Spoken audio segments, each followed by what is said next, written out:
And it is substance with Donald Trump that you should care about. Not so much his tweets, his whose button is bigger nonsense, even his racism, as what he is doing to our government, as our employee, as our subordinate. I call him Donald, and I have people all the time, they go, why don't you call him Mr. President? And I go, because I know him, and because we're equals. We've just temporarily imbued him with the power to act on our behalf. But he's not a king, he's not special, nor is Barack Obama or Jimmy Carter or anybody else. The President of the United States is our employee, and we're his boss, and we own our government, and we ought to act like owners. Well, your ownership interests are being damaged because what has happened is Donald, who really literally doesn't know anything, when he came into office, brought with him really awful people. Now, the ancient Greeks, and I used to teach at Syracuse Law and its graduate business school, the law of the ancient world. I taught the property and tax law one semester and the business regulation law the other. And one of the things my students learned in both courses was that the ancient Greeks had a name for a government run by the worst of us, the least qualified, the most venal, the least caring about their fellow man. They called it a kakistocracy. And it has sort of a nice tone to it, kakistocracy. And so who did Trump bring in with him? Well, you can see some of these people all the time. There's Stephen Miller, who, his high school graduation speech in Santa Monica was a racist diatribe. He was mentored by Richard Spencer from not that far from here in Whitefish, Montana. He brought in Steve Bannon, who says, I'm a Leninist, by which he means I want to destroy the existing order. And that's what they're working on doing. For example, housing and urban development. Tens of billions of dollars of your tax dollars every year. In many cases, frankly, not very well spent, not very thoughtfully spent. But the guy who's the head of the agency, I kid you not, he has said this publicly, he believes that the pyramids at Giza are granaries. They're not tombs, they're granaries. And this guy's in charge of housing and urban development. Betsy DeVos, heiress, marries an heir, huge fortune. I will say this, when she travels around the country in her private jet, at least she doesn't bill us, but has never attended a public school, but is a huge believer in the benefits of corporate and religious education. Anybody, if you want to ask about the charter school movement and say, well, let's talk about Detroit, it'll be like, could we talk about anything else, the end of the world? Because the Detroit setup, which she was deeply involved in, is just a disaster. She is confronted with the problem of student loans. Now, for most of this audience like me, when we went to college, we didn't need student loans. College was free. At least if you went in California, it was completely free. And a lot of other places, it was so cheap, it was irrelevant. You could just get a summer job and pay for school. We now have over $1 trillion of student debt, and a lot of it at these creepy, not very good, for-profit commercial colleges. So Betsy DeVos says, we're going to fix this problem. So who does she bring in? Lobbyists from the companies that made the loans that caused the problem. By the way, she's an investor in a debt collection company too. Student loan debt collection. Now, it's an irrelevant amount of money to her multi-billion-dollar fortune, but the symbolism is pretty awful.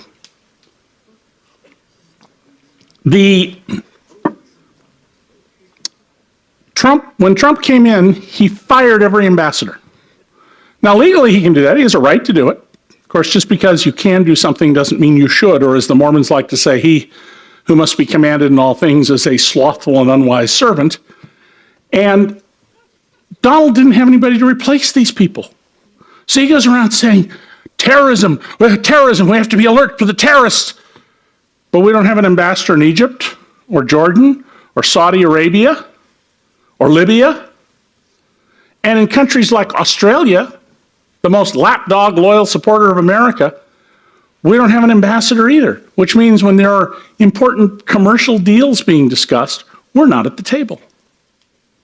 How many people in this room have ever heard of the RCEP? Couple of people. This is really important to the lives of your, maybe not yours, but certainly your children, grandchildren, and other heirs. Donald ran for president attacking the Trans-Pacific Partnership. If any journalist had said, well, tell us exactly what it is. Well, you know, it's trade, and it's like big, it's big, it's like it's soap, it's Pacific, and it's, you know, really big. I was a critic of the TPP. I was one of the leading critics of it because it needed to be fixed. It added monopoly powers, it added corporate powers, it diminished human powers, all fixable problems. Donald kills it. He doesn't replace it with anything. He doesn't know anything about trade. So what does President Xi do? He begins promoting his plan, the Regional Comprehensive Economic Partnership. Instead of 12 countries in the Pacific, excluding China, that was the TPP, because partly it was designed to contain China's economic, military, and political ambitions. This is 15 Pacific Rim countries, plus India, but not us. And what are the trade emissaries from China telling these countries? Well, when I was in Australia in the fall to lecture, everybody I talked to, government officials, academics, business people, journalists, the chambermaid who made up my room, they were all like, well, you know, we're going to have to get closer to China and pay more attention to China because that's the only option. Nobody has done more to help China increase its power and authority in the world than Donald Trump. And the Chinese emissaries, they go around saying, listen, you need to tilt away from Washington. Quit pivoting to them, pivot to us. You want to be wealthy in the future? Look at our highways, look at our airports, look at our infrastructure, look at the people we're employing, look at the wealth we're creating. That country, its railroads are falling apart, its buildings leak, they're not fixing anything, and look who's in the White House. And they're succeeding because you have no choice. To quote Donald, if you want to have a trade partnership, that's what you've got to do. Last summer, Donald went to Poland, and he gave a speech. And he was surrounded by adoring people because the right-wing government of Poland made sure that anybody who wasn't part of their ruling party was kept many blocks away. And anybody with a TV camera who tried to go see the protesters many blocks away got stopped. Make sure there was no negative coverage. And Donald gets up and says, oh, it's so wonderful how you people love me. Love me, because of course, we created the presidency to adore the president, right? At the very day he's doing this, at the very moment he's doing this, Shinzo Abe is in Brussels signing a Japanese-European Union trade deal. So we got two major trade partnerships going on in the world, and we're not involved in it at all. And what does Donald do? I'm going to kill NAFTA. There are problems with NAFTA. There are things we ought to fix with NAFTA, but a lot of things we could fix. But that's not his answer. And I want to get Mexico to cooperate, so I'm going to make them pay for a wall, please. Veterans. Donald says, I love veterans. Now, I pay a lot of attention to that. My dad was 100% disabled veteran of World War II. You can imagine the economic circumstances that I grew up in as a result were sort of less than terrific. Donald goes around saying, we're going to take care of the vets. I'm all for the vets. So his first budget proposes that for many disabled vets who are getting $35,000 a year, not exactly a fortune, when they reach normal retirement age, they will be cut to $13,000 a year. Now, it hasn't happened, and it's not going to happen, but the point is, someone who's for the vets would never propose that. Donald Trump tells you, I love the cops, you know, they're so important, the police, you know, the Democrats, they don't like the police. I'm so for the police. So what does the new tax bill do? Well, it eliminated miscellaneous deductions. So police officers and firefighters and EMTs and other uniformed personnel who had to buy a uniform and had to dry clean their uniforms, in the case of cops, had to usually buy their own guns and bullets, they no longer get to deduct that. Tell me how this is showing, you know, your love and affection for the cops. Now, a lot of the stuff in my book about what's happening to our government, about how Trump's team, not Donald personally, because he's lazy. He spends 5 hours a day on the job of being president, an hour that's having lunch. They have loosed into our government what I call political termites. And I call them that because, unseen by the public, these people are eating away at the structure of our government. They are taking the investment that you have made after years and years and years in the State Department, in climate science, in controlling polluters, in improving public health, in running the FBI, and they are forcing out the people who are competent and diligent and know what they're doing, unless they toe the line that, as Donald said today, on climate change, well, it's getting hotter and colder. And there's record ice in the Arctic. It was record lost ice in the Arctic. And this isn't what's being covered. And this stuff matters. Donald's crazy tweets, they may be insulting, they're certainly entertaining. But it's what's happening to our government that is going to affect your pocketbook, the RCEP, as an example. They're going to affect maybe not you and I in terms of getting asthma or heart disease or cancer from how the companies that produce toxics have been freed up to dump their stuff instead of clean it up like they used to or segregate it. But if you have grandchildren or great-grandchildren, they're going to be affected, and they're going to be affected even if Donald's out of office next week, because it'll take a long time to repair these things. The Trump administration stopped posting information about workers dying on the job. 4,800 people a year die at work in this country from something doing with their job. And the fines are so minor that there actually are some awful employers who just as soon pay the fine than go to safe practices. So shaming these people was a project, particularly in the last administration. Well, they stopped posting the notices about these deaths. We reported about that at dcreport.org, singular, dcreport.org, which is a nonprofit news service my friends and I started. It's mostly volunteer. We don't sell your name. We don't have ads. It's public service. And they then started putting them back up for a while. I can't prove the cause and effect. I can only tell you the timeline. But this administration has not posted information on the death of an American worker on the job since August 17th. And I have no reason to believe they're going to post any more. They don't care. If anything, this is improper for government to do these things. Now, we don't have to put up with this. That's the important message. How did this happen, and what do we do about it?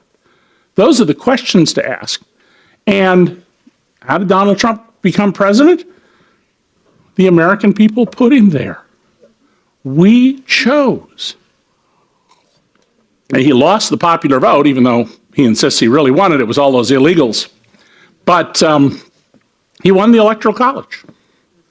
The Electoral College, which was created by the framers of our Constitution for a very specific purpose. We don't even teach its purpose.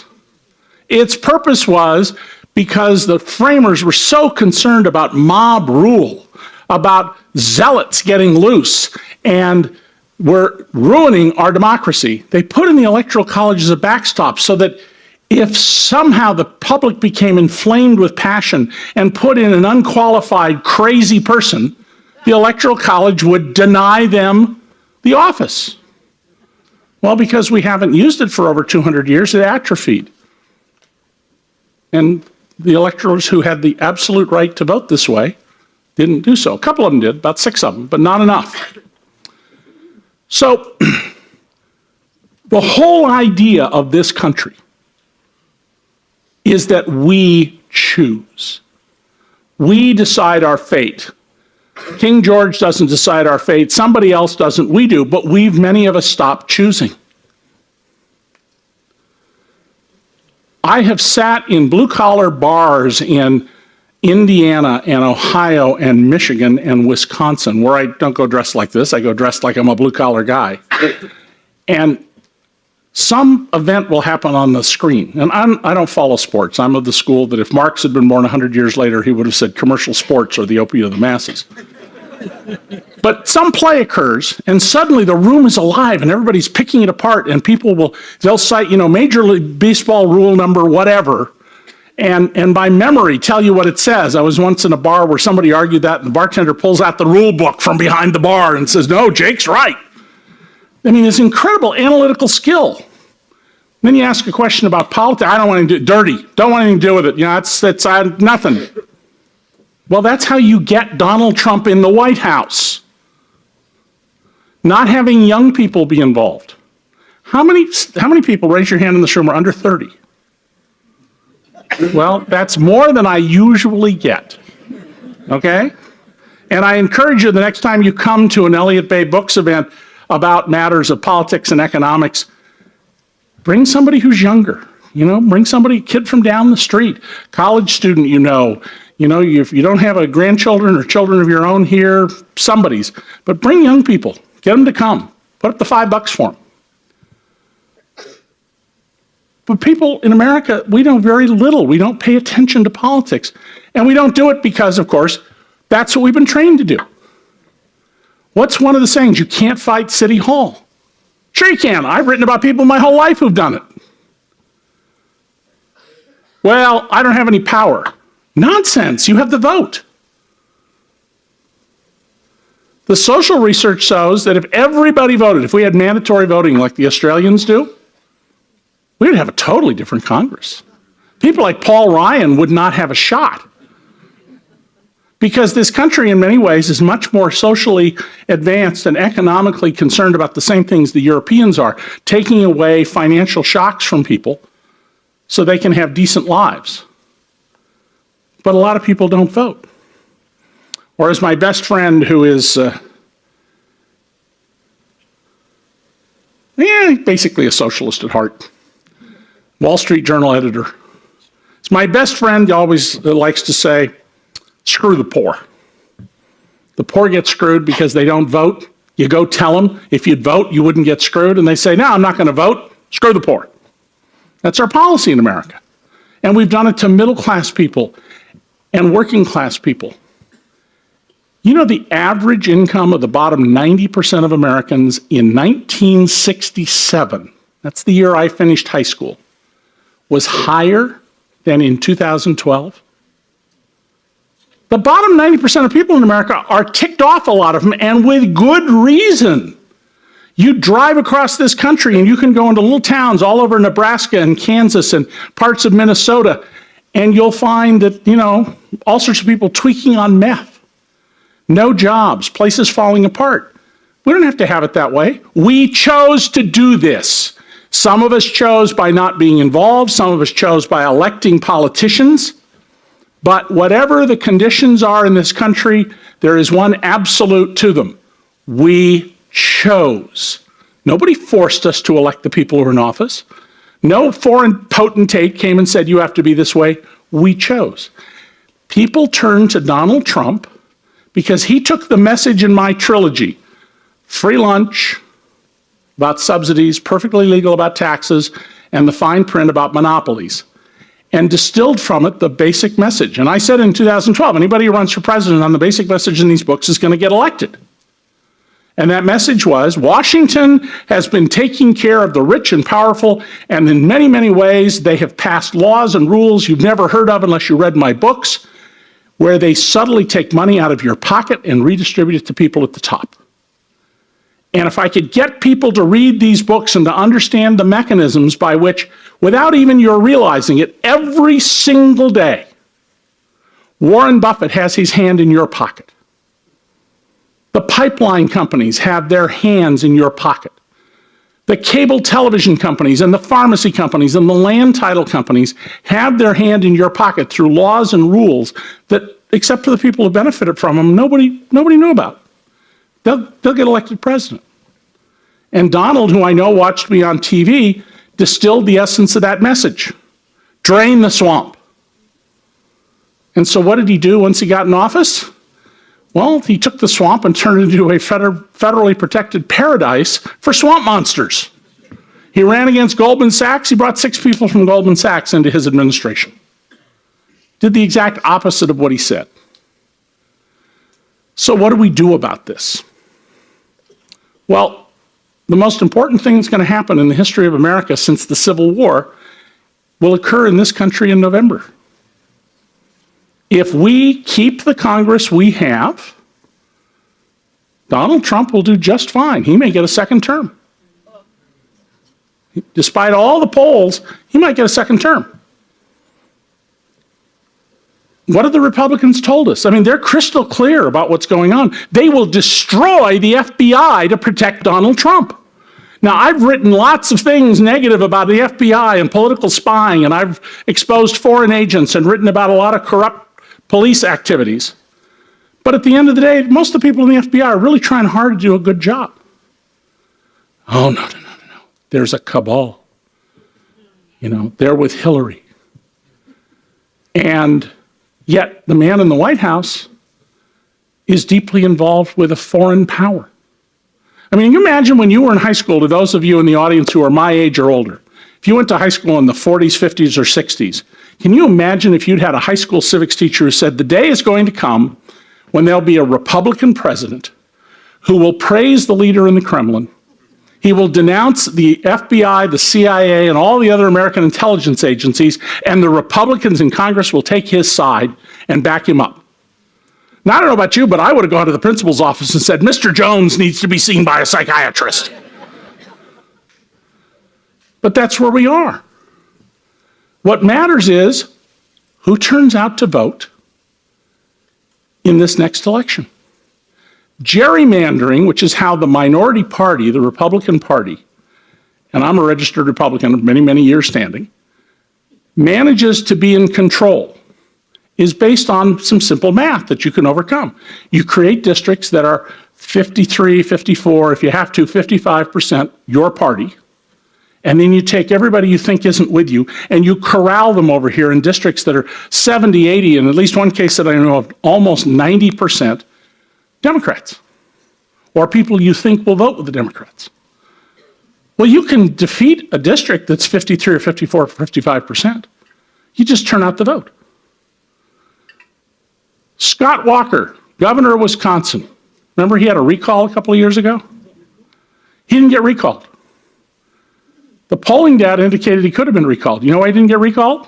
Because the brilliant political strategist from the Democratic Party and the unions decided they were going to try and outspend the Koch brothers on TV ads. Nothing you can outspend the Koch brothers on.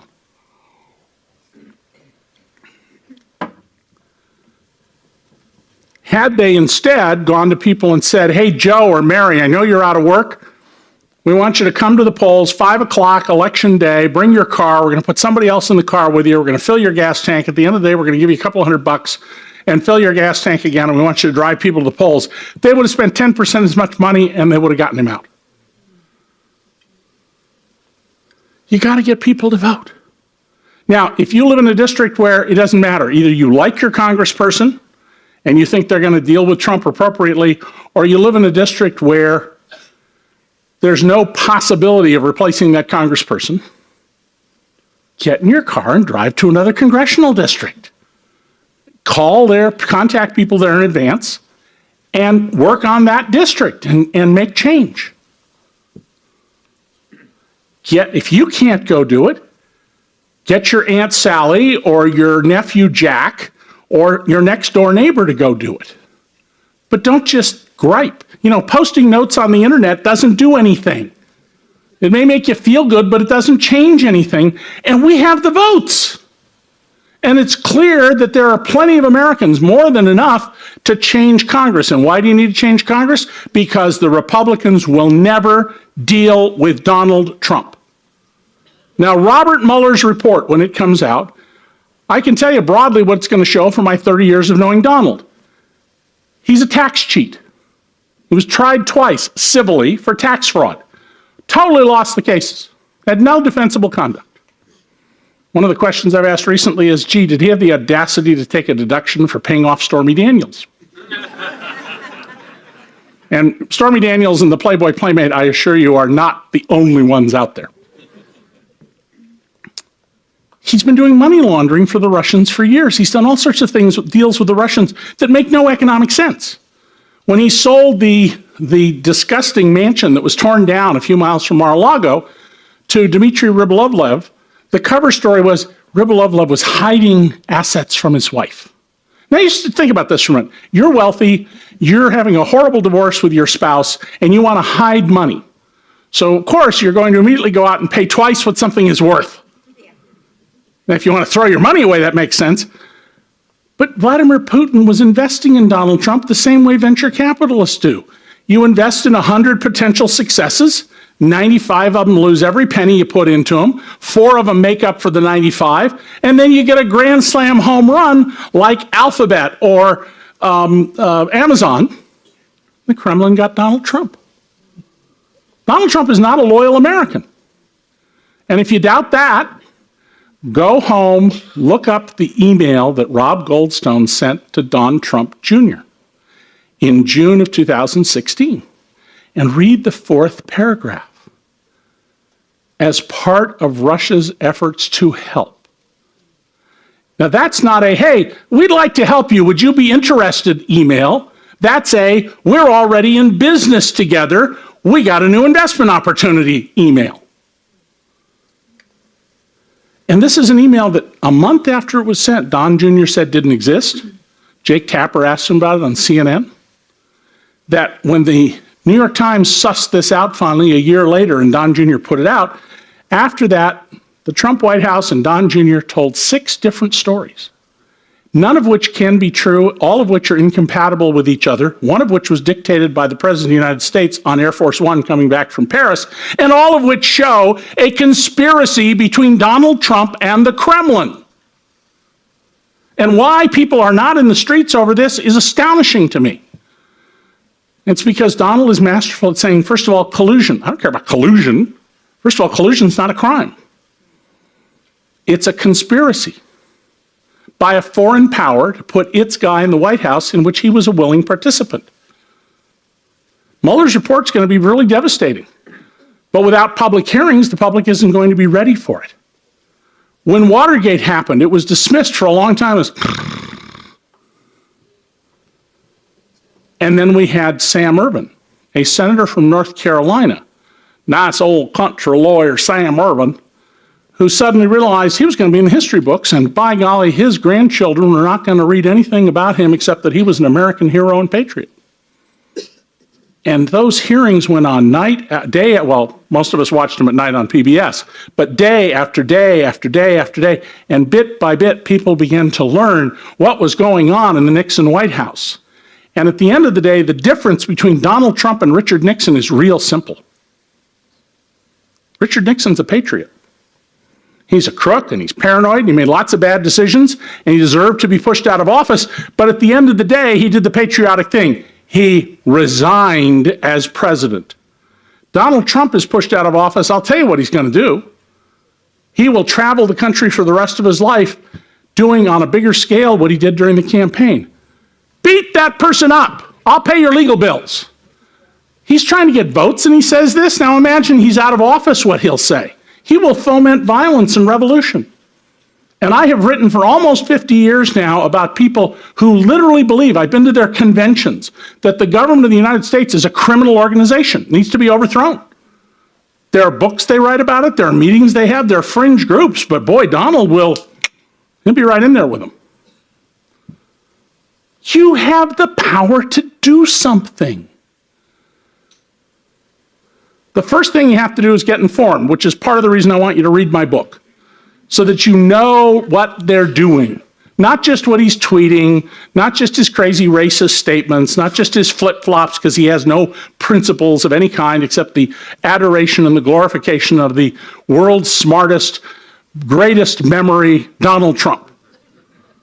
You know, a man who says that he can learn everything you need to know about nuclear missiles in 90 minutes, and who also says he's one of the world's leading experts on a subject on which I am recognized around the world as an expert, tax policy, a subject in which he says, I know nothing of accounting.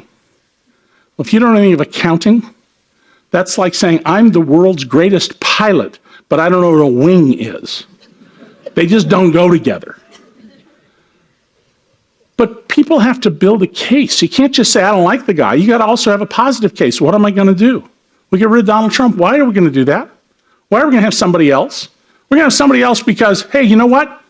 We want back the Clean Air and Water Act that Richard Nixon signed into law because a lot fewer of us have died from cancer and asthma and heart disease.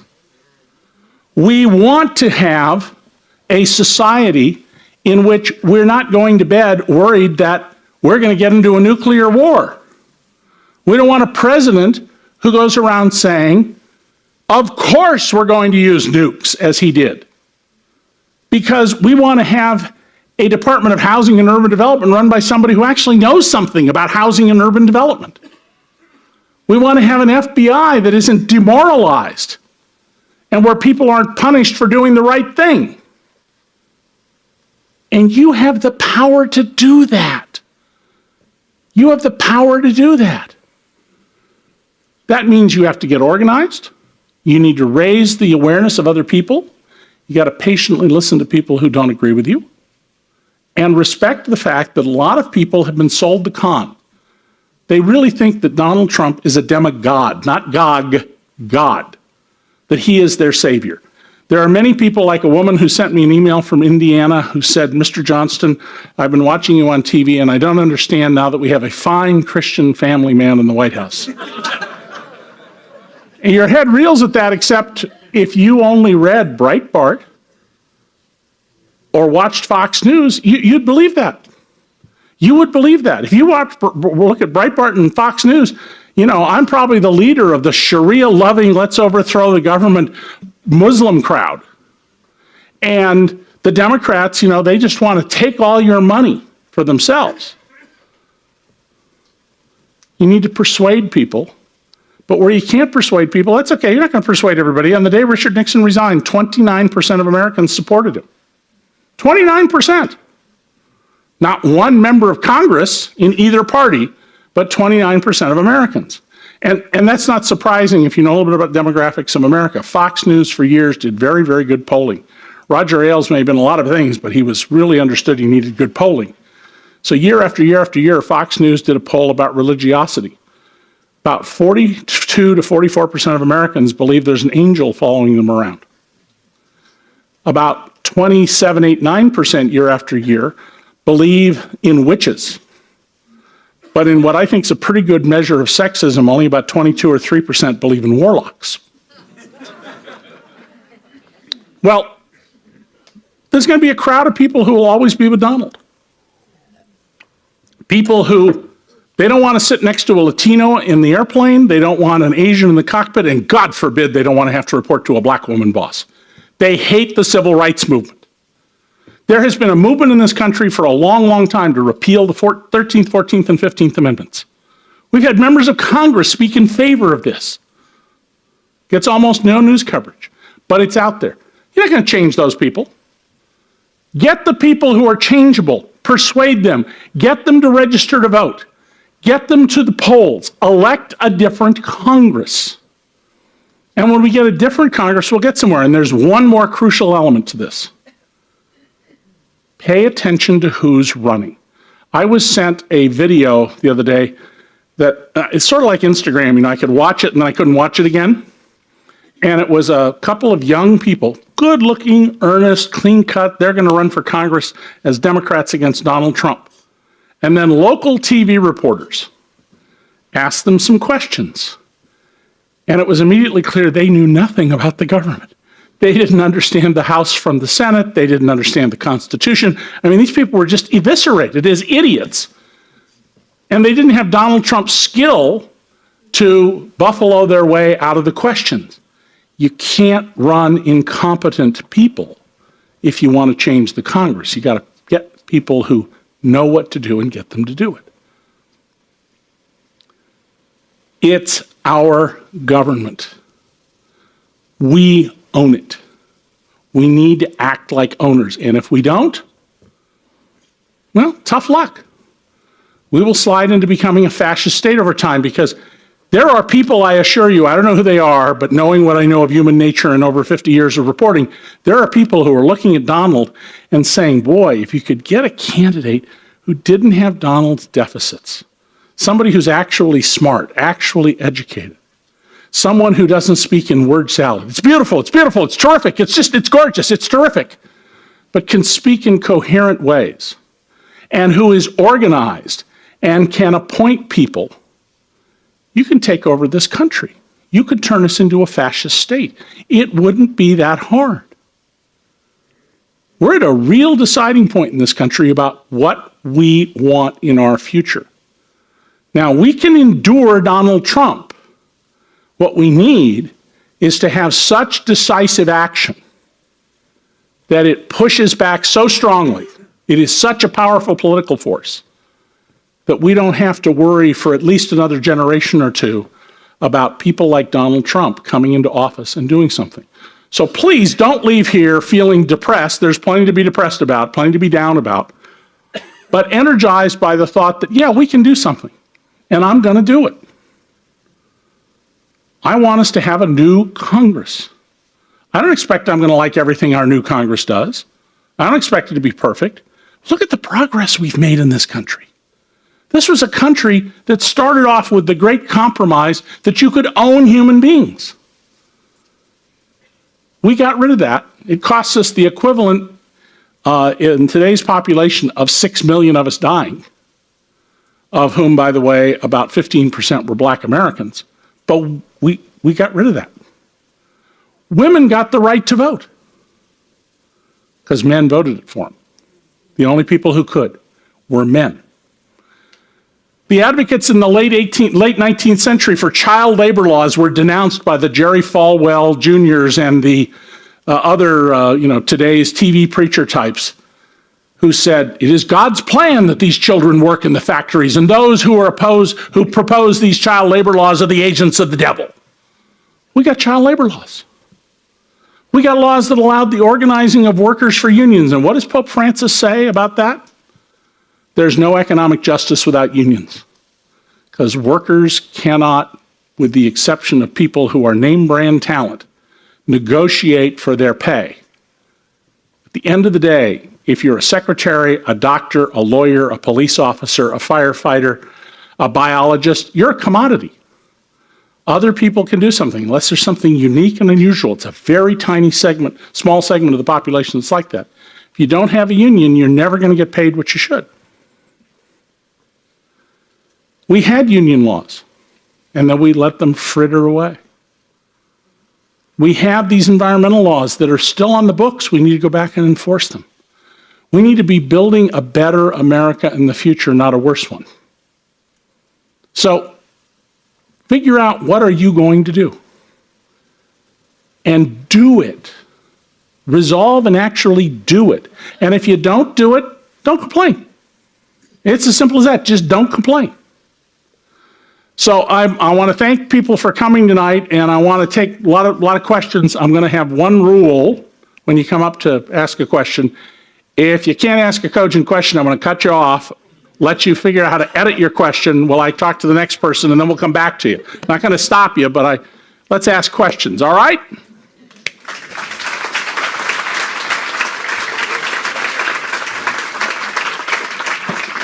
So do you have a question? Just turn the mic. I do. There we go. You and I and everyone knows the media is diverse, and yet it's lambasted, and it's a source of doing a lot of the work you mentioned. How do you think we can rehabilitate the image too many unthinking people have of the media so that they go to it in a thoughtful manner? Well, there has been a more than 40-year, very well-financed, sustained campaign from the right in this country to denigrate honest journalism. I've been the subject of a lot of it. I've tangled with these people a lot. And my answer to it is, you have verifiable facts that you can prove with the case. Now that more of that is being picked up as a lesson, of course, the answer is, well, there are no facts, there are alternative facts. Fundamentally, though, news organizations are going to do what news organizations do, especially in this era of much reduced budgets. They're going to tend to cover the sizzle more than the steak. New York Times does a great job of trying to get at the steak, but even so, they do more sizzle than anybody else. They're going to cover the controversy a lot more than the underlying issue. And even at the Wall Street Journal, lots of reporters write stories that I read every day where I go, boy, that's a really interesting story to read and it makes coherent sense, except the economics are nonsense because the writer doesn't know economics. And we're just not going to be able to fundamentally, I think, change that. But, you know, when we started this country, we had party press, and they just made up stories. I spent a lot of time studying the early days of our republic and literally read reproductions of newspapers from back then. And it's amazing. I mean, they just make, you know, Governor so-and-so is having an affair with this woman, and there's no such woman. It's not like they got it wrong. They just made it up. And we survived that, okay? I do think we need to have a full frontal assault, though, on the President of the United States going around saying fake news. But, you know, I don't know. I don't, you know, I'm in the diagnosis business generally, not the solutions business. So tonight's talk was solutions, but, sir. What are your suggestions, or what is your solution for political tribalism? How do we learn to talk to one another? Well, does people know what political tribalism means? It's this notion that we've broken down into groups where there's the other and there's us, and we don't talk to the others, and we don't listen to the others. That's part of the reason I told the story about walking into blue-collar bars, which, by the way, I didn't do recently. This was years ago. And there, you know, when there are big social changes, you have to let them run out. Part of the reason Donald Trump is in office is the same reason the Taliban are on the rise, and we see ultra-Orthodox Jews with some of the things they're promoting in Israel, and we see ultra-Orthodox Muslims with some of their policies like the Taliban. And it's that there's a segment of the world population that just cannot cope with the incredibly rapid rate of change. Human knowledge since World War II has been growing. I wouldn't be shocked to find out it would be correct to say logarithmically, but it's absolutely been growing geometrically. And if I'm correct about this, that there are a segment of people who they want their white picket fence and they want minorities to know their place and they want women to, you know, keep their mouths shut and and fix dinner, you can put your hand up, but the tsunami's just going to run over you.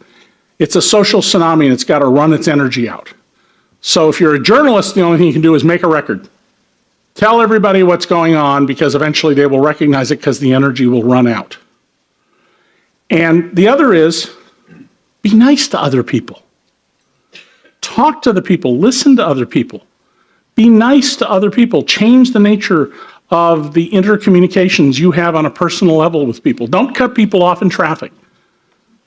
I mean, a little thing like that. I live in Rochester, New York, where people do not cut you off in traffic. They'll stop and they'll let you turn. I mean, there have been studies done about this. Why is Rochester like this? Because we have a culture that's what we're going to do. And, you know, we stop for people. And if you drop your umbrella on the windy street, there are people who will chase after it and get it for you. It's just a cultural phenomenon we've created there you can have everywhere. You don't have to have traffic like LA does, where everybody cuts everybody off. So some interaction, but listen to people and respect that people don't have to agree with you. People don't have to agree with you. We need to agree on what the basic facts are. We don't have to agree with the interpretation of the facts. So beyond that, I don't know. I'm not a sociologist. Yeah, my question is about Pence. We kind of have a picture of what the con man, Agent Orange, is like now, but Michael Pence. Could you comment on Michael Pence and if he should have a chance at the office with that? You've actually addressed what I think is potentially going to be an enormous constitutional crisis and could lead to violence in this country. There is, I don't want to be on a downer now, but there is no good ending to Trump's leaving office. We will endure this, we will get past this, but his leaving office, there's no good ending. Assume he serves 2 terms, it's still not going to be a good ending because when he leaves, he's going to claim he was cheated somehow and we should repeal the 22nd Amendment that says 2 terms. If he's not going to be removed under the 25th Amendment. That only works when the president has either, as with Ronald Reagan, was shot, and God forbid I don't want that to happen to Donald Trump, and he's out of commission, he's under anesthesia, it works voluntarily. It doesn't work to remove somebody. It's just not going to happen. So assume that the Democrats get control of Congress and they decide to remove Donald Trump, and they make a case and persuade the American public that this is the Russians' candidate and the man is disloyal and he's a criminal. It won't be hard to prove he's a criminal. Can Mike Pence become president? Because he is also the beneficiary of the Russians interfering in our election. And Mike Pence has been credibly reported to have gone around telling his friends, that God put him here. And God has a purpose and a plan. He doesn't know what it is, but that's why he's there. This guy's a small-town radio talk show host who should go back to being a small-town radio talk show host. But if the Congress were to remove, under the Democrats, both men, and I think they have to do that if they're going to use the Russians, then the Speaker of the House becomes president, which means most likely Nancy Pelosi, and I can see people already screaming bloody murder on Fox News. This is a coup d'etat. So if that happens, I believe that Nancy or whoever is the Speaker has to say, I'm a caretaker president, I will not be involved in the election in any way. I'm just going to put my hand on the tiller to keep us moving forward until the next election. We can endure that. We're not going to have any trouble with that. But you've got to be Caesar's wife. So what happens if the Republicans retain control and the Republicans run a candidate like Mitt Romney in the primaries and they primary Donald and he loses? Well, we know what he's going to say. I really won. It was rigged. They rigged it. It was really, I won. The Republican establishment did this. They rigged it. It's all corrupt. And now you have to worry about, is he going to try somehow to do something extrajudicial? Luckily, the latest surveys show the officer corps of the military does not support Trump. Soldiers are willing to go and die, but they're not going to die for stupid reasons. One of the great lessons we finally got in the American psyche because of Vietnam is, you're going to go die for a good reason. And let's assume that he wins the nomination again, and then he loses both the popular vote and the electoral college. It'll be the same thing. It was all rigged. I really won. It was all those illegals who voted. And there's just no good ending to this. But I do think that if they're going to remove Trump on the basis of the Russians, you really do have to talk about, can Pence serve? And if they say, we're not going to deal with that, we're going to let him serve, just think about 4 years with Mike Pence as president, especially if you're a woman.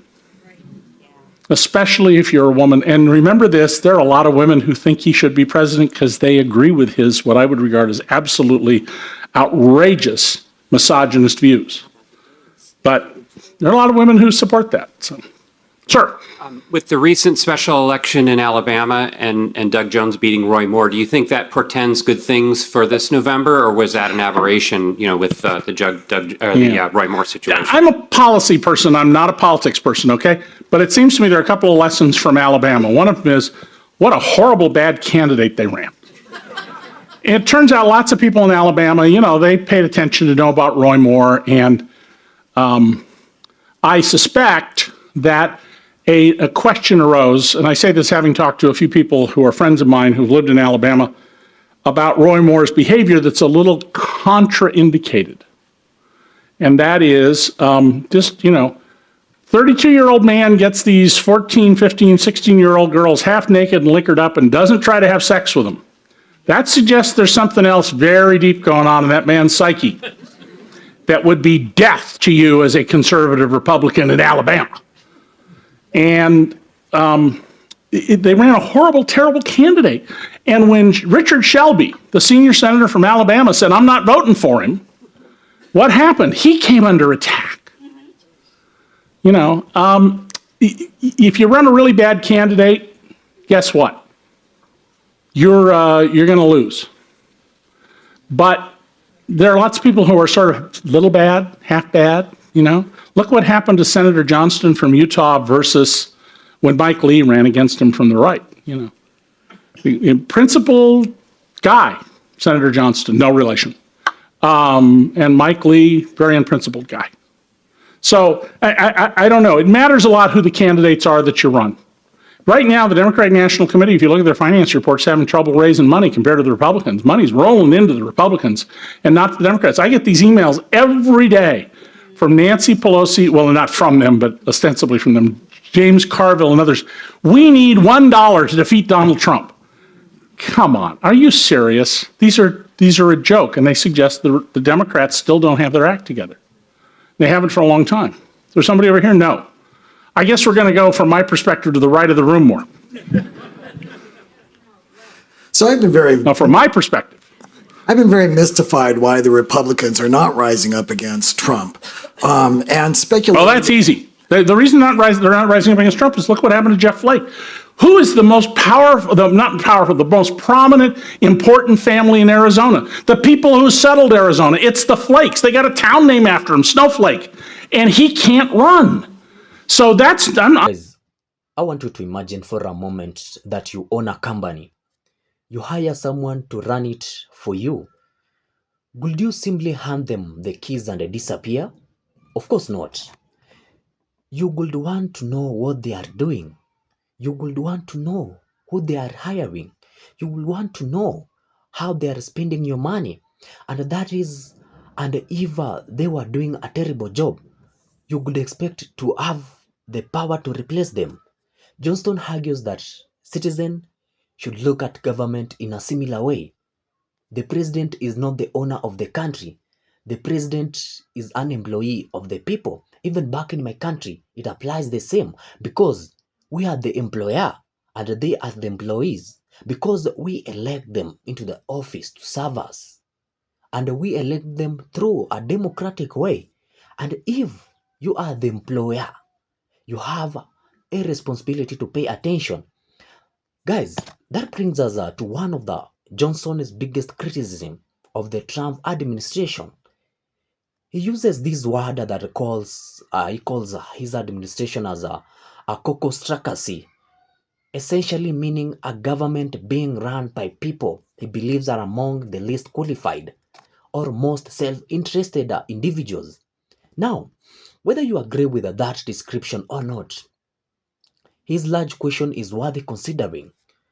How careful do ordinary citizens examine the people being placed in position of enormous power?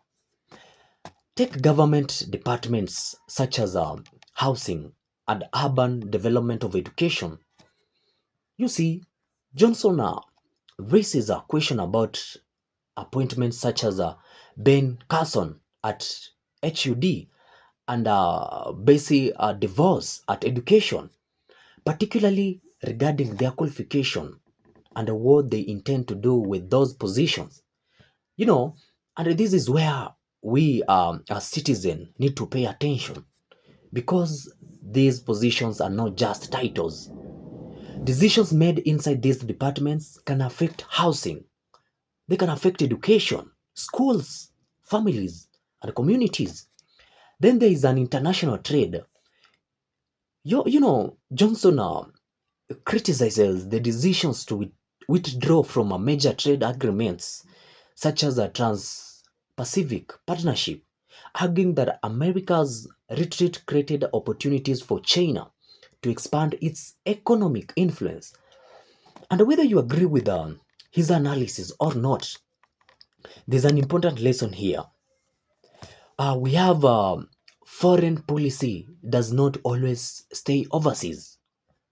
Trade decisions can eventually affect jobs, businesses, prices, and America's position in the global economy. So, what can ordinary people actually do, guys?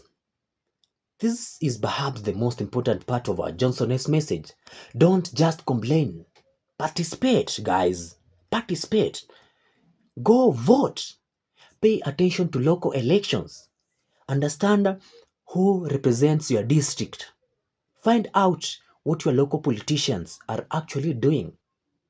And organize with other people who care about the issues affecting your community. Because you are the voice. If you're not going to come out and speak these issues, those people, they're going to lead you to a very dangerous place. So this is a wake-up call. And it begins from you guys. You must be responsible so that your leaders can be accountable. Because here's the uncomfortable truth, guys. If citizens stop paying attention, politicians don't stop making decisions. The government continues. Policies will continue, guys. Appointment will continue. And somebody else gets to decide what happens next. That is where democracy cannot simply mean showing up every few years to vote for president. Democracy requires participation. That is why you need to wake up from your house. You need to step out of your house. You need to step out of that bed and go and cast your vote. Because that one vote of yours you think that is not important, we require it. Because that one vote, it is going to bring change. So guys, it requires accountability. It requires questions. And most importantly, it requires citizens who understand the government is not something happening somewhere far away in Washington. Government decisions eventually come back to you. They can affect your job. They can affect your children.